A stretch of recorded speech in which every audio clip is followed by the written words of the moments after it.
আজ আমি খাসির কলিজা এবং মগজ ভুনা করব।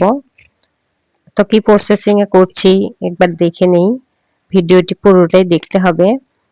উম দুটি মগজ নিয়েছি আমি আর এবং কিছু একটা কলিজা ছোট করে কেটে নিয়েছি। তো কলিজার এই যে প্রথম যে উপরের পাতলা আবরণটি আছে, এই আবরণটি তুলে নিতে হবে। সুন্দর করে আস্তে করে টান দিলেই ওটা উঠে আসে। তো আমি কাঁচা কলিজাগুলো আগে গরম পানিতে আমি এখানে ১-১.৫ মিনিট এভাবে সিদ্ধ করে নেব। তার কারণ হচ্ছে এর ভিতরে প্রচুর রক্ত থেকে যায় এবং এই রক্তগুলো বের হয়ে আসলে কলিজাগুলো অনেক নরম হয়ে আসে। রক্তের পানিগুলো ছেঁকে এখানে ধুয়ে সুন্দর করে নিয়েছি এবং তারপর আমি রান্নার জন্য চলে আসলাম। এবার গরম তেলে পেঁয়াজ ভেজে নিয়ে এর মধ্যে সব ধরনের মশলা, জিরা গুঁড়া, গরম মশলা বাটা, আদা বাটা, রসুন বাটা, শুকনা মরিচের গুঁড়া, হলুদ এবং লবণ এগুলো দিয়ে আমি এই মশলাগুলো কষিয়ে নেব। সামান্য একটু পানি দেব যাতে মশলাগুলো পুড়ে না যায়।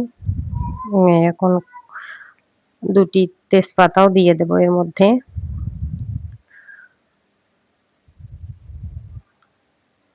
তারপর আমি কষা মশলাগুলো কষানো হয়ে আসলে আমি এখানে কলিজাগুলো দিয়ে নেড়ে নিচ্ছি। কয়েক টুকরো আলু দেব। আমার বাচ্চারা আবার আলু খেতে খুব পছন্দ করে। আর একটু সামান্য পানি দিয়ে আমি আরেকটু কষিয়ে নিচ্ছি এখানে। তারপর ঢাকনা দিয়ে একটু ঢেকে ঢাকনা তুলে নিয়ে আমি আর একটু পানি দিয়ে কষিয়ে নেব। এবারে মগজগুলি আমি ৪ টুকরো করে নিয়েছি ২টি মগজের। এই ৪ টুকরো মগজগুলো আমি এখানে দিয়ে দিচ্ছি। এই মগজগুলো সহ আরেকটু কষিয়ে নিয়ে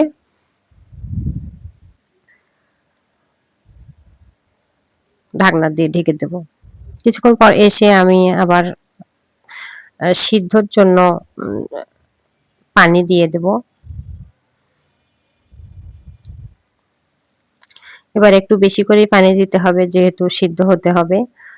তারপর আমি প্রায় ২০ মিনিট পর চলে আসলাম এবং ভাজা ধনিয়ার গুঁড়া ছিটিয়ে দিলাম এবং কাঁচামরিচ কয়েকটি দিয়ে এখানে ঢাকনা দিয়ে ঢেকে রান্নাটি আমি শেষ করেছি।